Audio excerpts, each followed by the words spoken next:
Nithyanandam. With all auspicious blessings and grace of my Guru, Paramahamsa Sri Nithyananda Swamiji, I welcome you all to this video once again. In my last video, I had shared intensely about wealth, wealth consciousness, poverty consciousness, and auspiciousness as a cognition, and how we can make it happen by following Swamiji's teachings. Today, I would like to share with you the exact technique we can all follow.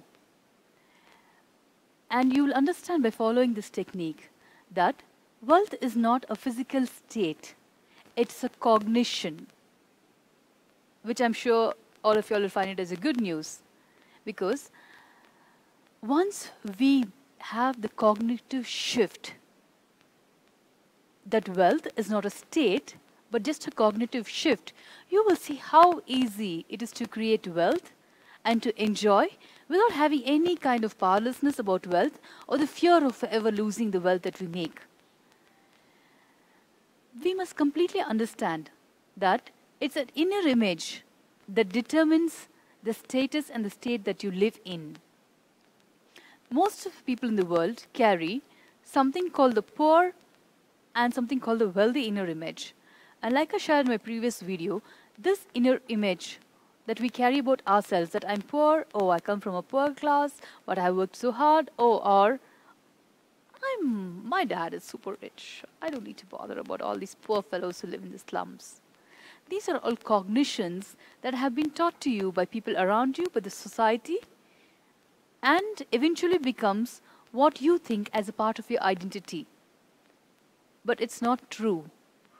Nobody can tell you you are poor. But somewhere along the line, the world has started making you believe there is something called the poor and there's something called the wealth or the wealthy. There is no such divide in the world as such, except our thoughts and our cognitions. But for whatever reasons, this has become our identity and we lack richness, especially when we witness our parents struggling to pay bills and having to take loans to pay our college bills, to take care of our medical support. We have seen all this as a part of our upbringing or growing up with the families. But instead of recognizing that as just a way of life, or this is how life is and I need to do better and I can do better, we start cognizing it as, oh, my parents are struggling financially. Oh, life is a financial struggle. But that's not true. Remember and believe. Try out this technique, which will give you a breakthrough in your cognition and make you believe that wealth is nothing but a cognitive shift. And while we are having this cognitive shift, we should also remember completion. Completion with ourselves, with having such a poor, low image of ourselves. Just think back. Think back to the first time you thought that wealth or earning wealth or rather earning wealth the way you desire was impossible. That you're too poor, you don't have a godfather to support your desires, or you don't have people who can support you financially, or you had thoughts that, oh, I have to work hard, I have to do everything. Think through of all these incompletions or these first thoughts that first you cognized as difficult or the reason why I'm poor. Now that you've thought through, think a little more deeply and see if it was these cognitions of yours that has somehow stopped you from creating the wealth the way you wanted to create, the way you desired to create. You will see that creation of wealth was stopped only by you, by your cognition, by your poor image of yourself. The techniques I'm going to share with you in this video will give you such an amazing breakthrough with such clarity and a powerful transformation in the cognitive shift, and you will instantly see that wealth will start materializing in your life the way you have desired, not the way others have desired life for you, or not the way others have designed how you cognize about wealth. But the most important thing that you really need to do at this level is, first, complete with all the wealth, incompletions, the poor memories you had about them, the cognitions you had about wealth, or the cognitions you had about wealthy people also. For many of us, if you see, we have a lot of anger about people who drive fast cars, who have fast life, or who are always in the news, especially celebrities, which is where the gossip magazines have become so popular. We're always waiting to see their downfall. First, we wait to see them being glorified, and when they're glorified, we enjoy being part of the reflected glory. Then, when he's being vilified, he or she is being vilified by the society for something imaginary which he did or she did or didn't do, we also glorify in vilifying the very person we at one point of time heroified. Let me rephrase that word. I have seen people who think their heroes are gods. They actually godify celebrities. Once you have this cognitive shift about wealth and wealth creation, you'll understand how foolish and how silly we are in godifying celebrities. It's a 5-step process. The process which I'm going to share with you to create that breakthrough transformation in your life, in your cognition about wealth and its effect in your life, it's just a 5-step process. It's a very simple 5-step process. So please listen carefully and do this entire exercise as authentically as possible, as sincerely as possible. And if you have any questions, clarifications regarding these processes, or anything that you feel you have not actually been able to get the cognitive shift or the transformation, please email me or write to me in this inbox in the comment section, and I will respond as soon as I see the comment. So you're ready for this 5-step process? Step 1. Pen down all your pain patterns. Be it the physical, the mental, the emotional and psychological pains you connect with money, with wealth. It could be as simple as probably someone making fun of your clothes. Probably you're wearing someone's hand-downs, or you are not wearing the latest style because you could not afford it, or your parents could not afford it. Or it could be something as simple as your friends making fun of you not being able to come for a school outing because your parents cannot afford it. Or it could be even more simpler as you not being able to eat an ice cream of your choice because your parents could not afford it. Please write down all these incidents and how you felt at that point of time. Did you feel powerless? Did you feel helpless? Did you feel anger? As step 1, you need to write down these incidents as clearly as possible as you remember at this age. I'm not saying that you will be able to remember each and every moment as clearly, as crystal clearly as it would have happened maybe 10 years, 20 years, 5 years, 3 years ago, or even 6 months ago. But as much as you remember, please write down in detail. Write from what dress you were wearing, where you were standing, who was talking to you, what was the context. If not your earliest memories, write down your latest memory. If you're not able to actually go back into your childhood or go back to the last earliest memory you can remember related to wealth and pain, remember the last pain point that was created in you because of wealth. It could be something or some kind of yearning which you would have had or may have had, probably looking at a nice dress or at a nice television, feeling, oh, I wish I had enough money to buy this. Or, oh, I wish I had enough money to give my mom the best medical care. Anything that has made you feel powerless, write it down as clearly as possible. Step 2. Relive each of these incidents in your inner space 5 times. I know it is not really easy for us to relive the pain, but trust me, when you relive this at least 5 times, you will see how the pain starts dissolving in you. When you write down, the intense pain that you feel, the degree of the intense pain that you feel when you write down will be reduced by 2% when you relive it the first time. By reliving it in your inner space means I'm asking you to mentally visualize that moment again and again without any kind of adding an understanding or adding a different kind of thoughts to it. Just relive it as if you're watching a TV serial. Just put the TV serial or the TV episode on a rewind and keep watching it. That's it you need to do.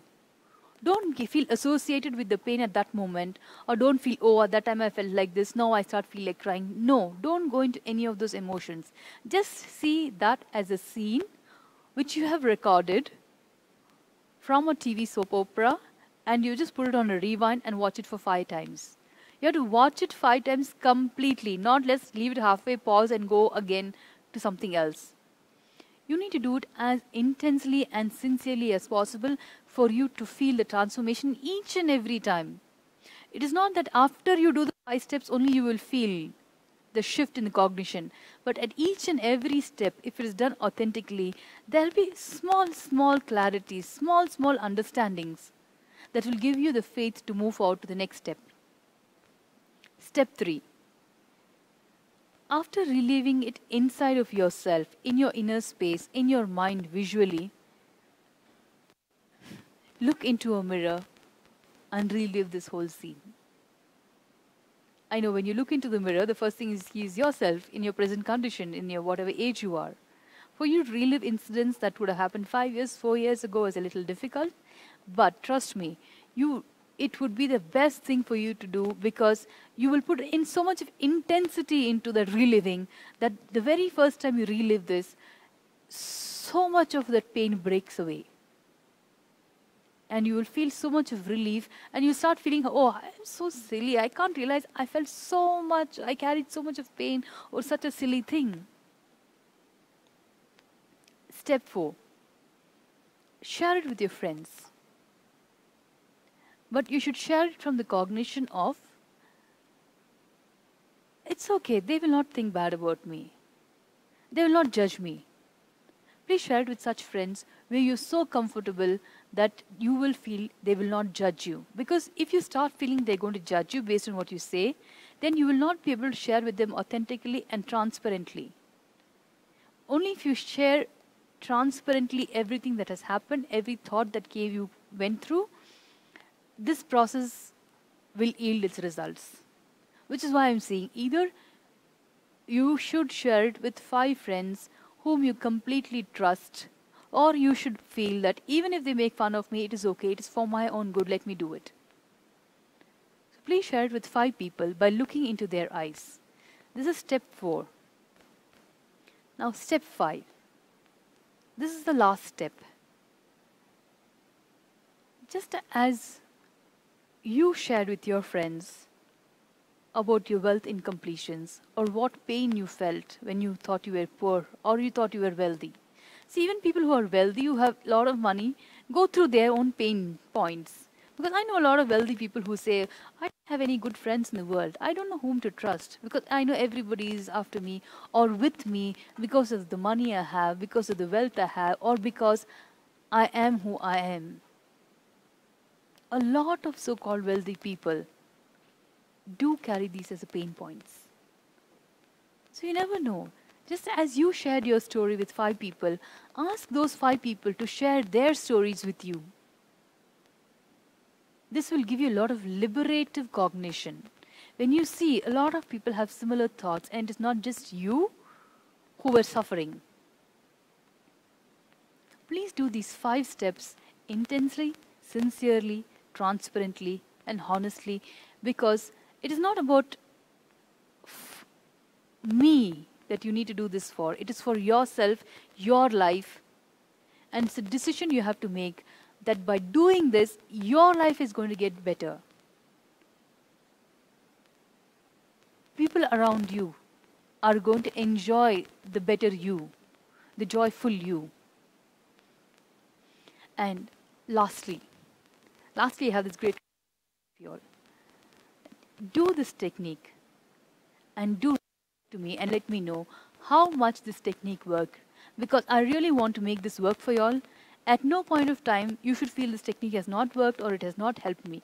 No, nothing like that can ever happen for a technique that is designed by an incarnation.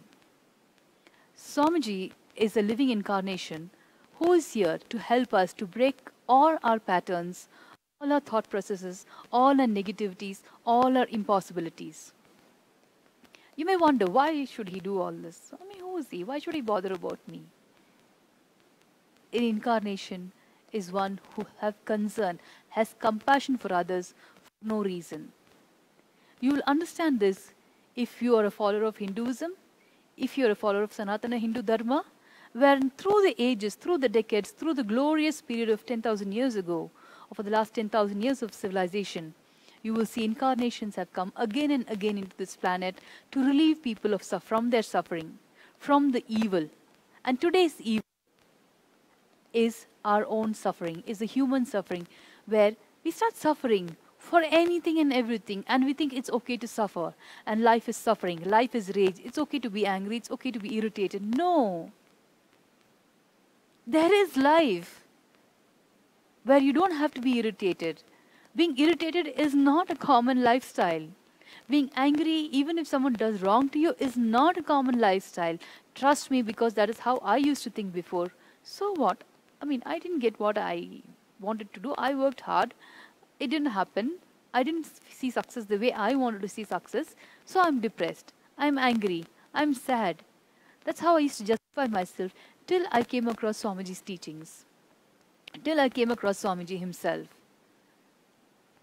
I would really, really request you all to try these techniques, and then you will understand how these techniques can help humanity. How this will create a shift in human consciousness. And this can be done only by an incarnation. No guru, no master, no teacher, no acharya can create a shift in human consciousness. A shift in human consciousness is the shift in cognitive thinking. If you want to know more about Swamiji or experience Swamiji, I welcome you all to the Bengaluru Adinam, where we have this beautiful monastery, a beautiful ashram, waiting for each and every one of you all to experience the incarnation, experience the human consciousness, to experience the evolution and the transformation of human consciousness, which is possible in each and every one of us. I hope to see you again soon in my next video. Please do write to me, leave your comments below, and let me know your feedback. Thank you, Nithyanandam.